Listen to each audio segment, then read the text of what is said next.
esclavitud, un tema muy conocido, la liberación de los israelitas de la esclavitud.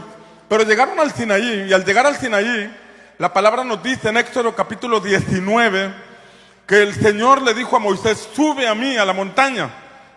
Y la palabra dice que Moisés subió a la montaña. Esta fue la primera subida a la montaña. Y allí el Señor le dijo: mira, yo quiero hacer de los israelitas un reino de sacerdotes y gente santa. Mándales decir al pueblo de Israel que yo los liberé de la esclavitud, que todo fue por amor, que ya no están en la misma esclavitud, que ya son libres de la opresión de los egipcios y que nunca más los volverán a ver. Pero eso no es todo. Yo quiero hacer de ellos un reino de sacerdotes y gente santa. Yo tengo planes con ellos. Y está en ellos decidir si quieren entrar en pacto conmigo o si quieren ser la nación que quieran ser. Mire cómo Dios no quería imponer su reino, cómo Dios no quería imponer su voluntad. Ya están libres. Los liberé por amor, los liberé por misericordia. Pero de aquí en adelante pudiéramos entrar en una relación de pacto donde yo pueda llevarlos a ustedes a ser esa nación que yo deseo que ustedes sean. Esa fue la primera subida de Moisés a la montaña, y dice la palabra que Moisés bajó. Ahora bajó Moisés y les dijo, el Señor le había dicho: trae al pueblo para que vengan a mí, trae al pueblo, convoca a todo el pueblo. Y la palabra nos dice que esta fue la segunda subida de Moisés. Pero en esta segunda subida de Moisés a la montaña, el pueblo no quiso subir. El pueblo quiso quedarse a nivel terreno, porque vieron los relámpagos, vieron los truenos y vieron todo aquel estruendo, y le dijeron a Moisés: Moisés, sube tú. Estaban temblando ellos, dijeron: sube tú, y luego vienes y nos dices lo que el Señor te dice. Y ahí entramos al final del capítulo 19 de Éxodo, donde Moisés sube nuevamente a la montaña, y al estar en la montaña se desarrolla la conversación entre Dios y Moisés, y de ahí sale el capítulo 20 de Éxodo, Éxodo 20, Éxodo 21, Éxodo 22, Éxodo 23 y los primeros 2 versículos de Éxodo 24. Y al leer la palabra nos damos cuenta que el Señor habló con Moisés y le dio los 10 mandamientos. Éxodo capítulo 20 habla de los 10 mandamientos, pero después entra el tema de los altares en esta segunda subida. Los altares. Y después habla del trato que deberían tener con los siervos, con los esclavos. Y habla de cómo arreglar las discrepancias y las diferencias que pudiera surgir entre los habitantes de Israel. Posteriormente habla acerca de las fiestas, de las celebraciones. Y culmina hablándoles o prometiéndoles su presencia para entrar a conquistar Canaán. Esta fue la segunda subida de Moisés a la montaña. Y ahí entra el capítulo 24, y la palabra nos dice, comienza el capítulo 24 de Éxodo diciendo esto. El Señor le dijo: esta tercera vez que subas, aunque no dice tercera vez, le está diciendo: vas a subir con Aarón, con Nadab y con Abiú, y con 70 ancianos. Esta iba a ser la tercera subida. Y mira que a grosso modo es como si primero se revelara el Padre, y en la segunda subida se revelara el Hijo, a través de la palabra, a través de la ley.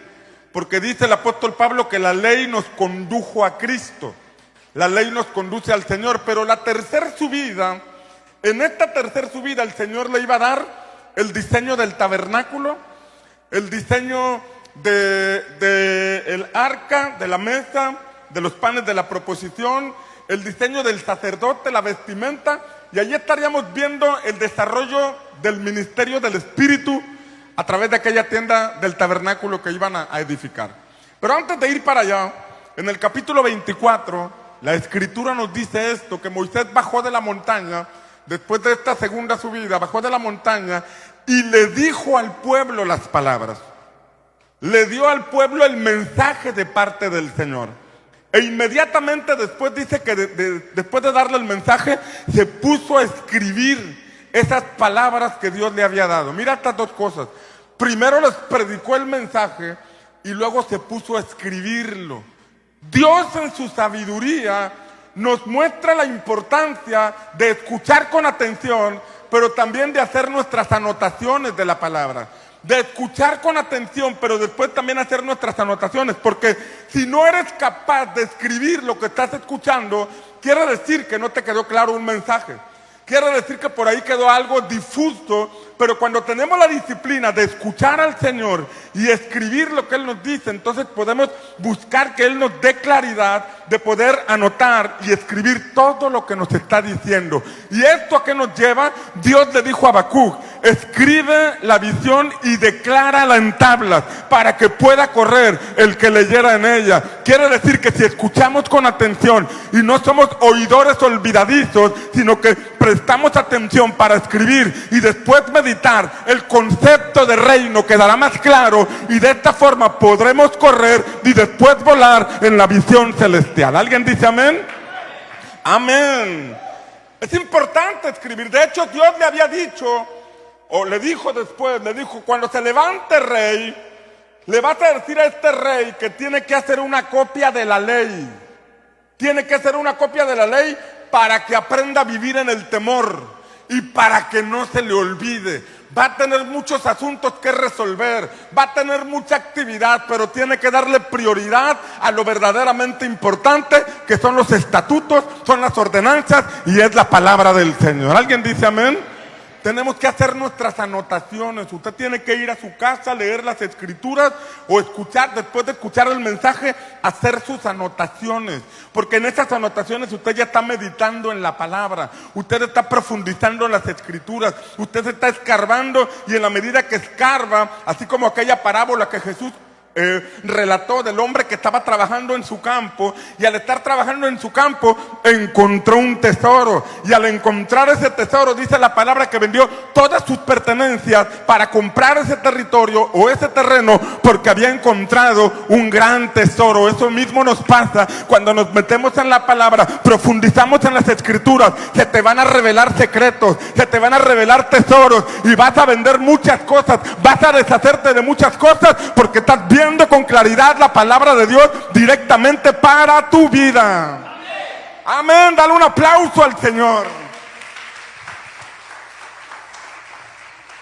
Y es ahí donde entra inmediatamente Éxodo capítulo 24. Dice que les dio el mensaje y después se puso a escribir Moisés. Hasta ese momento no había tablas de piedra. Hasta ese momento no estaban las tablas de la ley. Se las dieron en la tercera subida. Fue cuando la rompió. Pero en esta segunda subida, bajó, y escribió, y dice la palabra que inmediatamente después levantó altares. Diga conmigo, altares. Éxodo capítulo 20, de los versículos 22 al 24, nos muestran por lo menos 5 principios que Dios le mostró acerca de los altares. En Éxodo 24, cuando bajó de la montaña, enseñó, escribió y levantó altares, como llevando a la práctica lo que el Señor le había enseñado. Llevando a la práctica lo que había aprendido esos 40 días en la montaña. Esto es discipulado. El discipulado es una impartición de vida. Una impartición donde venimos, escuchamos la palabra y se nos tiene que impartir algo. Después, al paso de los meses, al paso del tiempo, se ven cambios en nuestra vida, porque no venimos a perder el tiempo, venimos a escuchar una palabra, venimos a recibir una impartición y esa palabra cobra vida en nosotros. Jesús dijo: las palabras que yo les he hablado son espíritu y son vida. Y cuando tú vienes con ese corazón y con esa intención de recibir, tu vida no puede quedar igual, tu vida no puede seguir siendo la misma. Hay cambios que te llevan a una verdadera transformación, donde la vida de Cristo está siendo impartida sobre ti. ¿Alguien lo cree? Entonces Moisés, después de enseñarles y escribir, manos a la obra, vamos a levantar los altares, porque Dios me dijo: da estas palabras, pero levanta los altares. Inmediatamente dice la palabra que levantó 12 columnas al pie de la montaña. Pero vamos a ver lo que dice Éxodo capítulo 20, versículos 22 al 24. Dice la escritura que cuando subió Moisés, Jehová le dijo: así dirás a los hijos de Israel: vosotros habéis visto que he hablado. Di conmigo, he hablado. He hablado desde el cielo. ¿Desde dónde? Desde el cielo. Vosotros habéis visto que os he hablado desde el cielo con vosotros. No hagáis conmigo dioses de plata, ni dioses de oro os haréis. Altar de tierra. Di conmigo, altar de tierra. Altar de tierra harás para mí y sacrificarás sobre él tus holocaustos y tus ofrendas de paz, tus ovejas y tus vacas, en cualquier lugar donde yo hiciere que esté la memoria de mi nombre. Vendré a ti y te bendeciré. Mira qué impresionante es Dios. El pueblo no quiso subir a la montaña. El pueblo no quiso pagar el precio de subir. El pueblo no quiso pagar el precio de la consagración, de estar en la atmósfera donde Dios se iba a manifestar. Pero Dios, que es rico en misericordia, decidió descender a ellos. Si ellos no quieren subir a mí, yo puedo bajar, pero tienen que poner un altar. Mira qué Dios tan bueno tenemos, que Él no solamente les dio esta enseñanza, sino que envió a su Hijo mismo para poder estar cerca de nosotros. Dios se hizo hombre para habitar entre nosotros y mostrarnos el camino de regreso al Padre. No solamente eso, también envió su Espíritu Santo para que no estuviéramos solos, sino que podamos gozar con la compañía del Dios Todopoderoso dentro de nuestros corazones. Amén. Dios vino al hombre. Debemos comprender que la oración nace en Dios. El acto de comunicación comienza con Él. Él anda en nuestra búsqueda. Él anda detrás de nosotros. Él nos creó, nosotros nos apartamos, pero no importa qué tan bajo hayamos caído, qué tanto nos hayamos alejado, Él tiene el amor, la misericordia y el poder para acercarse a nosotros donde quiera que nos encontremos. Cuando Adán pecó, la Biblia dice que Dios vino a su búsqueda. Dios vino a su encuentro. Él sabía dónde estaba y empezó a buscar a Adán en el huerto. Aunque sabía que estaba detrás de un árbol, el Señor vino a su búsqueda. Y no solamente vino a su búsqueda, sino que lo restauró. Sacrificó un animalito para cubrir con sus pieles a Adán, donde vemos la misericordia del Señor acercándose a cada uno de nosotros. Dale un aplauso fuerte a nuestro Dios. La búsqueda inicia en Él. La búsqueda inicia en Él. Él anda detrás de tu corazón. Él anda detrás de tu vida. No importa cuántas veces te le quieras escapar, hasta allá te va a buscar el Señor. David decía, ¿a dónde huiré de tu Santo Espíritu? ¿A dónde iré de tu presencia? Si subo a las montañas más altas, allá está tu Espíritu. Si desciendo hasta el Seol, tu Espíritu, tu buen Espíritu me encontrará allá. No hay lugar en donde te puedas esconder. Cuando el Señor pone su mirada en ti, más vale que lo busques, que te reconcilies con Él, que te encuentres con Él, porque hay planes extraordinarios que Dios tiene para tu vida. Amén. Esto nos enseña algo bien importante. Todo inicia en Dios. Todo inicia en Dios. Él nos creó. Vivimos por voluntad divina. Existimos por Él. Debemos vivir para Él. Debemos vivir para Él. Él anda detrás de nuestros corazones. Somos creación suya. Pueblo suyo, de gran valor para Él. Fuimos creados a imagen y semejanza de Dios. Debemos reflejar ese amor. Él anda detrás de nosotros. La búsqueda inicia en Él. En el libro de Santiago dice, ¿o acaso creen que es en vano? Cuando el Señor dice que anhela celosamente el espíritu que ha puesto en nosotros, dice que Él anhela celosamente nuestro espíritu. Él anhela que tengamos comunión con Él. Él anhela que tengamos una compañía permanente con Él. Él anda detrás de nosotros. Él te va a despertar de madrugada. Él te va a despertar temprano. Él va a hacer lo que sea para que voltees hacia Él. Él va a quitar lo que tenga que quitar. Él va a tener que romper lo que tenga que romper. Él va a tener que actuar de alguna forma, pero va a provocar que tu mirada sea puesta en Él. Que te des cuenta que te está hablando. Que te des cuenta que te está buscando, que te des cuenta que con amor eterno te ha amado y por eso ha prolongado su misericordia para contigo. Amén. Ahora el Señor les dijo, ustedes saben que les he hablado, pero dice desde el cielo. La búsqueda inicia en Él, pero nos habla que nuestra comunión con Él es un asunto espiritual. Él nos habla desde el ámbito, desde el cielo, desde el ámbito de la eternidad. Y ahí es donde se tienen que derribar algunos argumentos o algunos conceptos o paradigmas que tenemos, porque Dios es espíritu. Y los que le adoran, es necesario que le adoren en espíritu y en verdad. Les he hablado desde el cielo, dice el Señor. ¿Qué lenguaje hablará el Señor? ¿Hablará en qué lenguaje? ¿De qué forma podemos comunicarnos con el Señor? ¿Sabes que a veces venimos con muchos paradigmas y conceptos, tradiciones, estructuras de pensamiento de cómo es mi relación con Dios, cómo debe ser mi comunicación? Hay tantas cosas que tienen que ser quitadas. Y allí en el Sinaí el Señor quería quitarles ciertos conceptos que venían trayendo desde Egipto. Yo les hablo desde el cielo, les hablo desde otro ámbito, les hablo de una forma muy diferente a como ustedes fueron acostumbrados en Egipto. Cuando hablamos del lenguaje, el diccionario dice, fíjate bien, que el lenguaje es un sistema de signos a través del cual los individuos se comunican entre sí. Una comunicación por medio de signos. Y estos signos pueden ser gráficos. Gráficos. O sea, una comunicación con gráficos, dibujos o letras. Por eso vemos que Moisés escribió el mensaje que había recibido de parte del Señor. Pero el lenguaje también puede ser corporal. Los signos pueden ser corporales. Como cuando la esposa te pela los ojos de que ya nos tenemos que ir, ¿eh?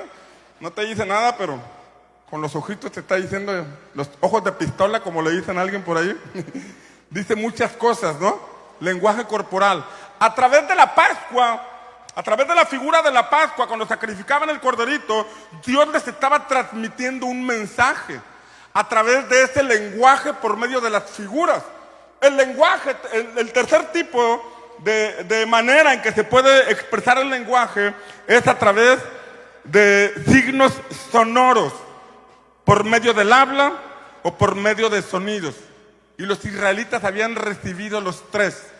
Habían recibido la escritura que Moisés por allí plasmó, habían recibido las figuras de los corderitos sacrificados, pero también habían escuchado el sonido de trompeta en la montaña y las palabras que Moisés les dio después de bajar. O sea que de diversas formas, escuchando un lenguaje, un idioma que entendían, viendo algunos gráficos y viendo algunas figuras, era la manera en que ellos estaban recibiendo el lenguaje o la comunicación de parte del Señor. ¿Alguien está aquí conmigo? Esto nos puede mostrar la importancia de un rompimiento de conceptos, rompimiento de estructuras religiosas que a veces venimos cargando, que nos impiden tener una comunicación con el Señor. Pero la tercera cosa que vemos aquí, en este pasaje que leímos, es que además de que los altares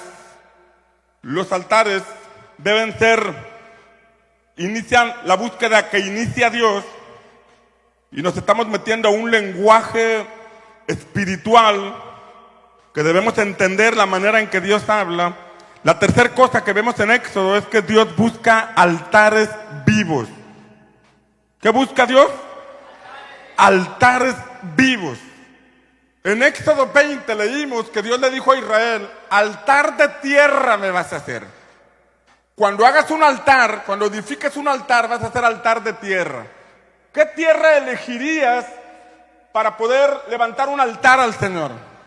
¿Qué tierra sería la mejor para levantarle un altar al Señor? Yo creo que la mejor tierra que podríamos elegir es nuestra vida misma. Porque recuerda que fuimos creados del polvo de la tierra. Lo que está diciendo el Señor es, yo quiero que tu vida sea un altar para mí. Yo quiero que siempre estés encendido. Yo quiero que siempre haya fuego en tu corazón. Yo quiero que seas un altar con patas, como dijera alguien, ¿verdad? Un altar viviente. Que a donde quiera que vayas, mi presencia te acompañe. Y a donde quiera que vayas, mi presencia se manifieste. Bien lo dijo el apóstol Pablo, que debemos presentar nuestros cuerpos en sacrificio vivo, santo y agradable al Señor, porque ese es nuestro culto racional. Alguien dice amén. Alguien de aquí tiene que prepararse para que el fuego del Espíritu Santo descienda sobre su vida y permanezca siempre con el fuego en su corazón. El segundo punto que vemos aquí del altar de tierra, o el mensaje que vemos por medio de este altar de tierra, es que el Señor les estaba diciendo: el altar que te estoy pidiendo lo puedes levantar donde sea, porque es de tierra. Cuando vas a sembrar al campo, lo haces en la tierra. Cuando vas a plantar tu tienda, lo haces sobre la tierra. Cuando vas por el camino, vas sobre la tierra. En cualquier lugar vas a encontrar una oportunidad para tener comunión conmigo. Cuando me quieras buscar, donde quiera que estés, ahí me vas a encontrar. Lo que el Señor les está diciendo es: yo quiero ser parte de tu vida, parte de tu matrimonio, parte de tu casa, parte de tu empresa. Yo quiero ser parte de tus decisiones. Cuando viajes, yo quiero estar contigo. Cuando regreses, quiero que tengas comunión conmigo. Cuando salgas al trabajo, cuando regreses del trabajo, yo quiero acompañarte en cualquier lugar, a cualquier hora, y donde quiera que tú estés, siempre encontrarás una oportunidad para que el cielo se abra y puedas tener comunión conmigo. Amén. ¿Alguien dice amén? Ese es nuestro Dios. Dios estaba reventando ciertos conceptos, porque en Egipto habían aprendido otra cosa. Pero ahora el Señor les estaba diciendo: yo no estoy limitado a un templo. Aunque nosotros nos reunimos en un templo, Dios no se limita a este lugar. Te acompaña en cualquier momento, a cualquier hora, en cualquier día de la semana, y en cualquier lugar en que te encuentres. El Espíritu Santo está ahí contigo, y el Espíritu Santo puede avivar tu altar donde quiera que te encuentres. ¿Alguien dice amén? Pero el tercer punto que encontramos en este altar de tierra es que, además de que nosotros somos del polvo de la tierra y debemos ser un altar viviente, y además de que todo el planeta está lleno de tierra y podemos levantar un altar a Dios donde quiera que estemos, el tercer punto es que ese altar de tierra mostraría nuestras limitaciones, porque somos polvo, somos tierra, estamos limitados. Necesitamos que la lluvia venga sobre nuestra vida para ser productivos. Necesitamos que la lluvia venga sobre nosotros para poder desarrollarnos. La tierra es un elemento que puede prosperar la semilla. Tú pones en la tierra cemento y no pasa nada. Tú pones en la tierra un palo y no pasa nada, pero pones una semilla y le echas agua, entonces ¡pum!, puede producir algo. Y esa semilla puede ser la palabra de Dios. Esa semilla puede ser una revelación de una visión de Dios para tu vida. Pero necesitamos que la lluvia venga sobre nosotros, la presencia del Espíritu Santo venga sobre nosotros, porque estamos limitados. Podemos tener experiencia, podemos tener capacidades, podemos tener dones, pero aún así estamos limitados. Pero cuando accesamos al ámbito de la eternidad por medio de la fe, comprendemos que en Él todo es posible. Que cuando estés en aprietos, cuando estés en dificultades, cuando estés en un momento crítico, tú tienes acceso a la eternidad, donde puedes tener la fortaleza que necesitas y puedes tener la respuesta a toda situación que estés enfrentando, porque tienes línea abierta por medio de Jesucristo a nuestro Padre Celestial. Alguien dale un aplauso al Señor. O sea que en nuestras limitaciones tenemos que buscar al Señor. Debemos reconocer nuestras limitaciones. Debemos reconocer que somos polvo. No podemos estar en dos lugares a la vez. No podemos estar cuidando a nuestros hijos a la distancia. No podemos estar cuidando nuestra casa o nuestros bienes a la distancia, pero por medio de la oración podemos invocar el nombre del Señor y declarar la palabra que dice que el ángel del Señor acampa alrededor de los que le temen. Y así como Job levantaba altares para pedir por sus hijos, de igual forma nosotros podemos hacerlo. Estamos físicamente limitados, pero Dios no tiene límites. El Espíritu Santo no tiene límites. Él está aquí, está en Alemania, está en Monterrey, está en todo México, está en todo el mundo. Él es omnipresente. Amén. Pero hay algo más que vemos en esta escritura de Éxodo, y es que aquí el Señor en Éxodo 20 estaba estableciendo un cambio en la forma en que se desarrollan los altares. Porque estaba levantando un altar para ofrecer, no para pedir, para ofrecer. Cuando levantes altar, vas a levantar altar de tierra y ahí vas a ofrecer tus holocaustos, tus sacrificios. Antes de eso, el concepto era pedir. Dios dame, Dios dame, Dios dame, Dios dame, dame agua. Tenemos sed, dame pan, tenemos hambre. Ya estamos hartos del pan, ahora queremos carne, queremos sombra, dame. Y bueno, la Biblia dice, pedid y se os dará. Se vale pedir, diga conmigo, se vale pedir. Se vale pedir porque eso es lo que dice la palabra, que podemos pedir el pan nuestro de cada día. Diga conmigo, levante su mano y diga, podemos pedir el pan nuestro de cada día. Pero usted y yo sabemos que esa es la oración de los recién convertidos. De hecho, es la oración que nos enseñan a recitar cuando no conocemos la palabra de Dios. Repite el Padre Nuestro y ahí lo estamos pidiendo. Esta oración Jesús se las enseñó a los discípulos cuando ellos le dijeron, enséñanos a orar, porque no sabemos hacerlo. Y es el inicio. Aprendan a pedirle a Dios por lo más cotidiano. Aprendan a comunicarse con Él, aprendan a pedirle y van a ver cómo Él suple las necesidades, porque la Biblia dice, mi Dios pues suplirá toda necesidad conforme a sus riquezas en gloria en Cristo Jesús. ¿Alguien dice amén?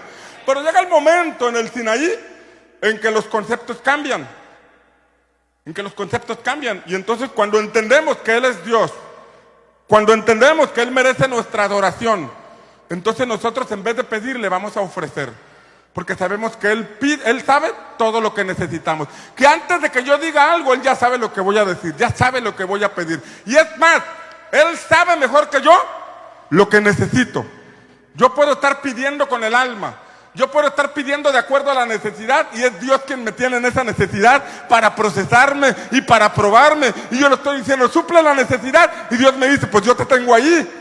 Te tengo batallando para que aprendas a depender de mí. Te tengo en este camino para que aprendas a confiar en mí. Una vez que pases el proceso, te vas a convertir en un hombre y en una mujer de fe, que te vas a mover de una forma sobrenatural, porque habrás entendido el lenguaje del cielo. ¿Alguien dice amén? Habla un cambio de paradigma. Pedir, y podemos pasar toda la vida pidiendo. Y estos hombres pasaron 40 años pidiendo. Y Dios, que es fiel, les dio siempre pan. Nunca les faltó alimento, nunca les faltó vestido, nunca les faltó agua. Pero no entraron a Canaán, porque no entendieron el concepto de los altares. Podemos pasar toda la vida pidiendo, o llega el punto donde entendemos, es mejor ofrecer. Le voy a ofrecer. Voy a empezar a cumplir la palabra, voy a empezar a ofrecer mi servicio, voy a empezar a ofrecer mi adoración, voy a empezar a dar mis ofrendas, a dar mis diezmos, a vivir los principios de la palabra del Señor. ¿Y por qué lo hago en medio de la necesidad? Porque entiendo que esto Dios lo va a multiplicar, porque entiendo que la dinámica de las finanzas del reino de los cielos no funciona como en la tierra. En Egipto era acaparar, por eso nos tenían en pobreza, pero al caminar Dios nos enseña generosidad, porque aunque venimos quejándonos, el pan no ha faltado, porque aunque venimos rezongando, el agua no ha faltado, porque aunque venimos con mala actitud, el vestido no se ha envejecido. Imagínate si entendemos la dinámica del reino de los cielos y en vez de quejarnos, nos gozamos y hacemos fiesta en el desierto y celebramos. ¿Por qué habríamos de celebrar? Solo por la simple y sencilla razón de que sabemos que Él es Dios, de que estamos en sus manos, que aún nuestro cabello no cae sin su voluntad y que Él tiene una herencia para cada uno de nosotros, y para allá vamos en el nombre del Señor. ¿Alguien dice amén? Esto es algo que se revela. O sea que Dios se tiene que revelar a nuestra vida. Nos debe llegar al entendimiento de que el altar es para ofrecer. Porque ahí le está diciendo el Señor, mira Moisés, la dinámica de los altares es así. Antes del Sinaí era pedir, yo les di. Mostrar mi misericordia, mi fidelidad. Pero de aquí en adelante, si en verdad quieren llegar a ser la nación que yo tengo planeada para ustedes tienen que aprender a honrar. ¿Y cómo es la honra? Ninguno se presentará delante de mí con las manos vacías. Oye, pero si estamos en el desierto, ¿Crees o no crees? ¿Pero de dónde crees que puedo hacer que el desierto se convierta en un lugar fértil? Es un asunto de que Dios se nos revela. O sea, ¿cómo le voy a dar si apenas me alcanza? Pues por eso apenas te alcanza. Porque no has aprendido a dar, no has aprendido a honrar, no has aprendido a ofrecer y puedes pasar los próximos 40 años en el mismo punto. La fidelidad de Dios te llevará pan. La fidelidad de Dios te dará un vestido, pero no naciste solamente para comer y para vestirte. Naciste por un propósito extraordinario y hay una llave para poder entrar y es la llave que se llama altares, donde honramos al Señor. ¿Alguien dice amén? Es un asunto de honra, de fe. Desde que los sacó de Egipto, el Señor les dijo: ustedes van a hacer fiesta en el desierto. Van saliendo de la esclavitud, pero tienen que cambiar su manera de pensar. Tienen que aprender a servir, tienen que aprender a ofrecer, tienen que aprender a gozarse en medio de la necesidad. Pero ¿cómo es esto? Se aprende.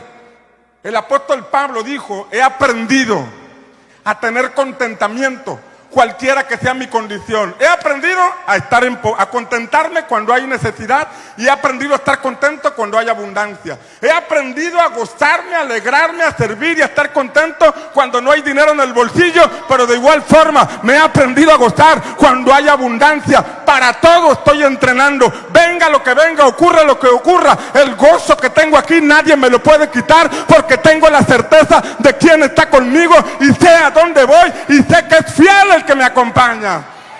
Amén. Para ofrecer. Y es un punto donde lo comprendemos. Y esto refleja madurez en nuestra vida. Imagínate viéndolo en un contexto de familia. Tienes un bebé, pues lo alimentas, ¿no? Preparas la teta cada 3 horas y el niño empieza a gatear, va a la papilla. Un poquito más, la torta de la barda, los tacos sudados. Depende de sus padres, de que le den. Le dan. Ahí depende de los padres. Ya entra la adolescencia y por ahí pues ya no le dan en la boca, pero le sirven el plato o le dicen dónde servirse, o algunos adolescentes más avanzados ya preparan su cornflakes, preparan su huevo con jamón, o más avanzados. Pero imagínate que ese muchacho tenga 28 años, 29 años y todavía siga dependiendo de papá y de mamá. Algo no está bien. Algo no ha entendido de la dinámica de la vida. Todavía para esa edad tener que depender que el papá o la mamá le dé, es que hay algo que no se ha desarrollado en él. Y es el entendimiento de la vida. En el ámbito espiritual puede pasar lo mismo. Podemos estar toda la vida en el ámbito de oveja y pedir y pedir y pedir, y Dios, que es rico en misericordia, nos va a dar, va a suplir nuestras necesidades. Pero Dios espera que maduremos y que lleguemos al punto donde nos desarrollamos en fe. Y ese desarrollo del fe comienza en el altar, porque me acerco a alguien que no veo. En la iglesia puedo estar orando en grupo para que todos me vean que estoy orando, pero cuando estoy solo, cuando nadie me ve y yo estoy platicando, esta es una manifestación de mi fe, porque no lo estoy haciendo para que nadie me vea. Lo estoy haciendo porque sé que me escucha, porque sé que está conmigo. Le estoy ofreciendo mi adoración. Puedo cantar, puedo adorarle, puedo postrarme allá donde nadie me ve. Esa es una manifestación de la fe. ¿Alguien está aquí conmigo? Esto nos lleva a andar en fe. Y cuando ofrecemos nuestro servicio, aun cuando estás pasando necesidad, aun cuando tienes una bronca en tu casa, te dicen: ¿por qué sirves si en tu matrimonio no está siendo ejemplo? Pues mira, mi matrimonio está en manos del Señor. Mi esposa o mi esposo está en manos del Señor. Yo me dispongo a servir porque tengo la fe de que Él se encargará de mi familia. ¿Alguien dice amén? Lo mismo con los hijos. Oye, pero mira cómo andan tus hijos. Sí, mis hijos ya están en manos del Señor. Pero mira, están en drogas. No, yo lo veo como un profeta. Yo lo veo como un servidor de Dios. Yo lo veo como un evangelista. Yo lo veo como un empresario, porque está en manos del Señor. Es un asunto de fe. Y en el altar ofrecemos. Pero la quinta cosa que vemos aquí, en este pasaje de Éxodo, es que el altar, Dios le dijo ahí manifestaré mi nombre. O sea, nos está diciendo, en el altar tiene que haber una manifestación del Espíritu Santo. Una manifestación del Señor. Ahora, las manifestaciones de Dios siempre eran para algo. Cuando se manifestó como Yahweh Jireh, se manifestó como proveedor. Cuando se manifestó como Yahweh Rafa, se manifestó como sanador. Cuando se manifestó como Yahvé Roy, se manifestó como el pastor. Jehová es mi pastor. Se manifiesta como el sol de justicia. Se manifiesta como Jehová Nisi. Él es mi estandarte. Aunque el enemigo venga contra mí, el Espíritu Santo vendrá como río y levantará bandera a mi favor. Él es mi estandarte. Entonces está diciendo que por medio del altar, por medio de la comunión con Dios, donde quiera que estemos, porque no está hablando de que lleguemos a nuestra casa y agarremos tierra y levantemos un altar, no, que nosotros seamos ese altar. Y donde quiera que estemos podremos ver una manifestación del Espíritu Santo. Ahí en tu trabajo el Espíritu Santo se quiere manifestar. Ahí en tu casa el Espíritu Santo se quiere manifestar. Ahí en tu barrio el Espíritu Santo se quiere manifestar. Estás enojado con esa vecina que pone a Paquita, la del barrio, a las 6 de la mañana y te quejas de ella, cuando en realidad el Espíritu Santo se va a manifestar por medio de ti, para que esta mujer, en vez de poner a Paquita, la del barrio, ponga la similar cristiana que es Nancy Amancio. No es cierto. Para que ponga cantos cristianos. El Espíritu Santo quiere manifestarse en tu cuadra. El Espíritu Santo quiere manifestarse en tu barrio. El Espíritu Santo se quiere manifestar en esta ciudad. Si cada uno de nosotros es un altar viviente, que donde quiera que está procura el fuego del Espíritu Santo, esta comunidad está destinada a ser transformada, porque no hay nada que pueda detener lo que Dios quiere hacer cuando hay un pueblo hambriento por la manifestación de su presencia. Amén. Prepárate para ver pronto respuesta, manifestaciones del Señor en medio de tu necesidad o de tu guerra. En medio del conflicto se va a levantar Jehová de los ejércitos, y un ejército de ángeles estará peleando a tu favor. Amén. ¿Cuántos lo creen? Levantar el altar para la manifestación de Dios. El Señor se manifestó a los israelitas para salvación. Una ocasión se manifestó un hombre llamado Gedeón, y cuando se manifestó en el altar, la Biblia nos dice que Gedeón tuvo miedo porque vio al Señor. Y al ver al Señor dijo, ya quedé frito porque mis ojos vieron a Dios.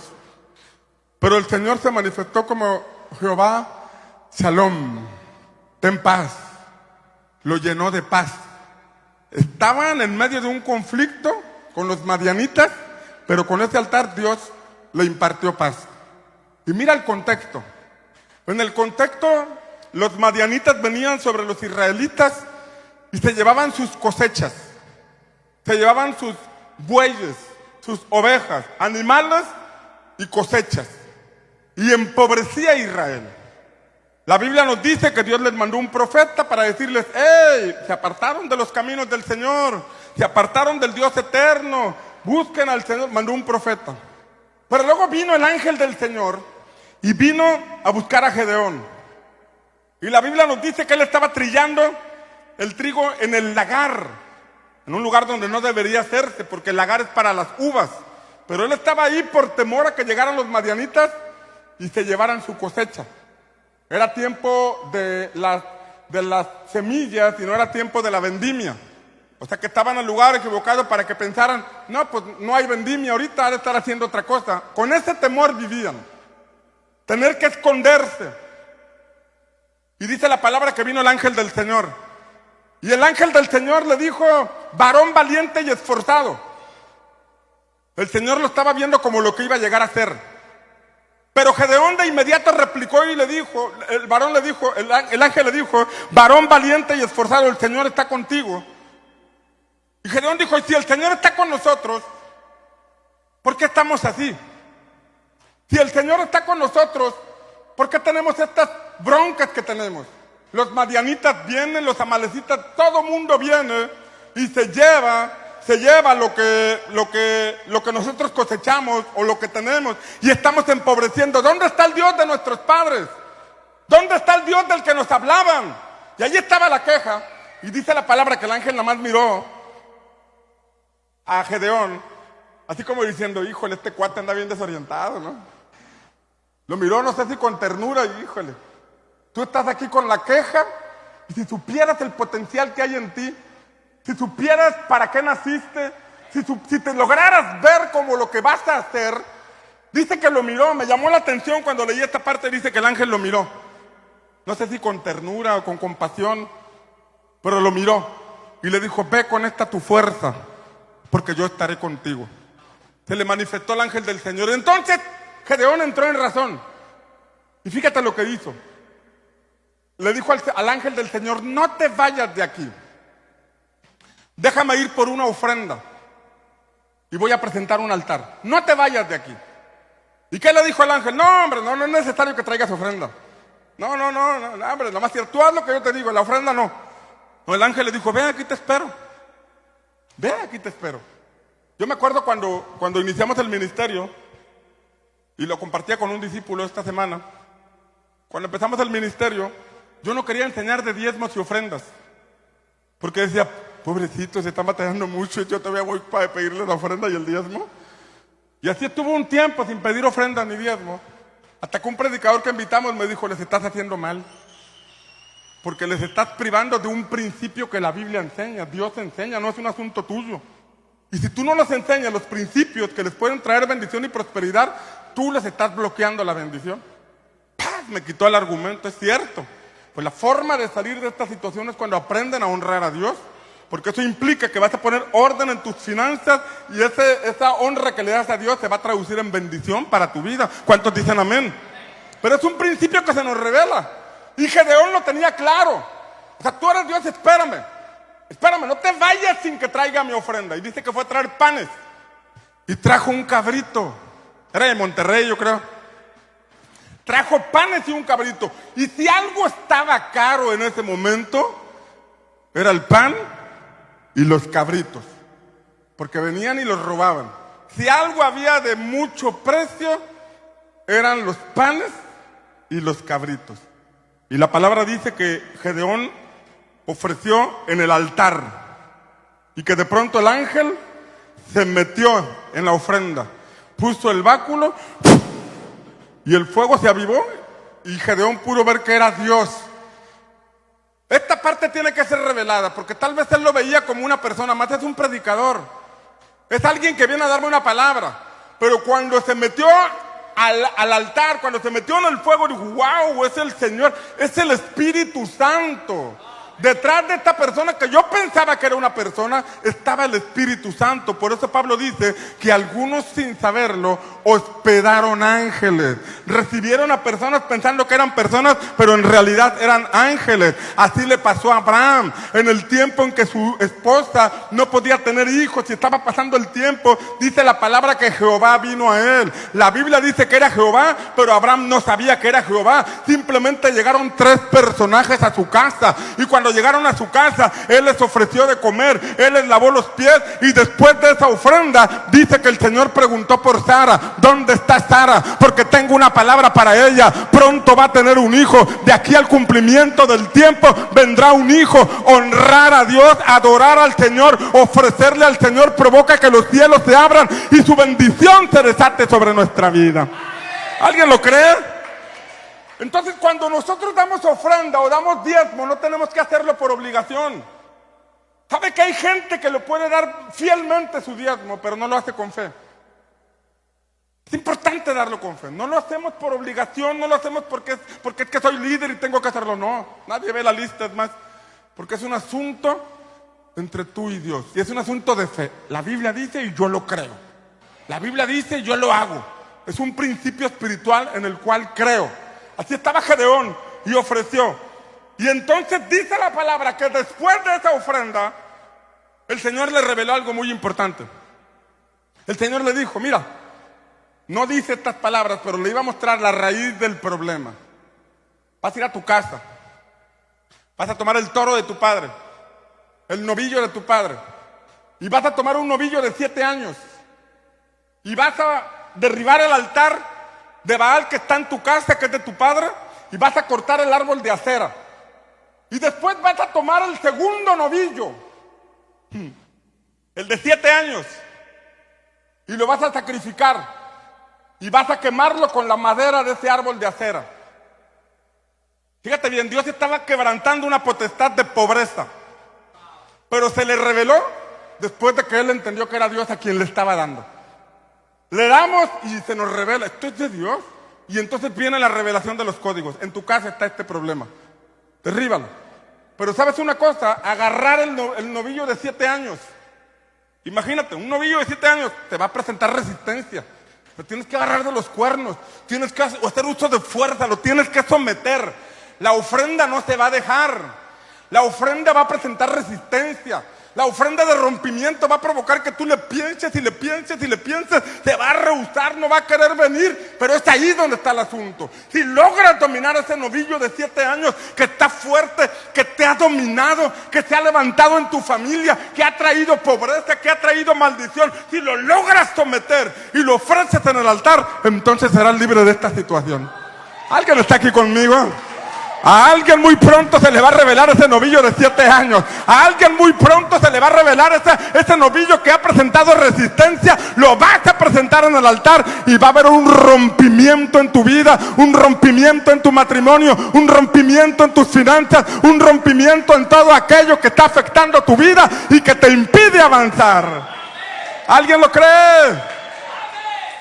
Amén. 7 años. Vas a enfrentar resistencia, pero yo estaré contigo. Pero mira lo que dice ahí la palabra. En Jueces 6, el Señor le dijo, edifica después en debida forma. Fíjate bien. Edifica después un altar en debida forma. En Jueces capítulo 6 está eso. O sea, como debe ser. En tu casa había un altar que no era como debe ser. En tu casa había un altar a Baal. En tu casa había un altar que no honraba al Señor. Tienes que hacer un altar como debe ser. A lo mejor el altar de Baal era para pedir. Deja de pedir y ponte a ofrecer en tu casa. A lo mejor el altar era un altar que era por puras cosas superficiales. Ay, quiero un celular de última tecnología. Ay, quiero una ropa. Ay, estar por cosas superficiales cuando esas vienen por añadidura. Esas vienen por consecuencia. El altar es, Señor, ¿cómo puedo hacer tu voluntad? Yo quiero hacer tu voluntad. Como dice el salmista dice, he aquí vengo con el rollo del libro donde está escrito acerca de mí. Vengo a hacer tu voluntad. Y el libro de Hebreos, el escritor de Hebreos dice que se cumplió en Cristo, porque Cristo dijo, manifestó. El salmista lo había dicho proféticamente, pero Cristo cumplió esa palabra donde él entendió que había venido a hacer la voluntad del Padre. Se ofreció en el altar, se ofreció como sacrificio para la salvación de todos nosotros. Edifica un altar en debida forma. Un altar al Señor. Un altar a Dios. Toma el segundo novillo. Sacrifícalo ahí. Sacrifícalo como debe ser. El novillo te va a presentar resistencia. El novillo no va a querer. El novillo se va a querer hacer fuerte. Se va a resistir. Pero tú tienes que someterlo. Tú tienes que doblarlo. Tú tienes que tomarlo de los cuernos y presentarlo en el altar. Presentarlo en el altar. Para levantar el altar como debía ser, había que presentar este novillo de 7 años delante del Señor. Y conocemos la historia. Después de eso, inmediatamente después de ofrecer ese sacrificio, dice que se juntaron todos los madianitas, los amalecitas y los del oriente. O sea, como el Señor dijo, vamos a acelerar esto. Vamos a acelerar esto. Una vez que presentas este altar, ya tienes la facultad, ya tienes el respaldo para enfrentar a tus enemigos. Y de inmediato vinieron todos los enemigos de Israel. Una persona almática hubiera dicho, uy, acabo de matar el tobillo, ya se me vinieron problemas. Uy, acabo de presentar el novillo que me dijeron, mira qué broncas. Pues te puso frente a tus broncas para que las enfrentaras y para que las vencieras. Y conocemos la historia. Tocó el cuerno, y los abieseritas vinieron y con 300 hombres mataron a más de 120,000 personas como resultado de la intervención del Señor sobre ese campamento. El Señor va a intervenir en tu vida. El Señor va a intervenir en tu familia. El Señor va a intervenir en tu campamento. El Señor va a intervenir en tu camino. Tú asegúrate de levantar el altar como debe levantarse. Tú asegúrate de doblegar a ese novillo de 7 años. Ha de haber estado 7 años. Mira qué curioso. Bueno, no es curioso. 7 años tenían ellos de estar en pobreza. 7 años tenían de estar bajo pobreza debido a los madianitas. Y había un novillo de 7 años ahí que tenía que ser sacrificado. Hace 7 años tenían que haber sacrificado ese novillo para el Señor, pero no lo habían hecho. Y como no lo hicieron, vinieron sus enemigos y los dejaron en pobreza. Pero cuando llegó la revelación, aquí está la causa, aquí está el motivo. Lo agarraron de los cuernos, lo presentaron en el altar y se acabó la pobreza, se acabó la maldición, se acabaron sus enemigos. Cuando en el altar se te revela la causa de tus problemas y los llevas al altar delante del Señor, Él va a quebrar ese novillo. Él va a traer rompimiento sobre toda maldición y sobre toda causa que se ha levantado en contra tuya.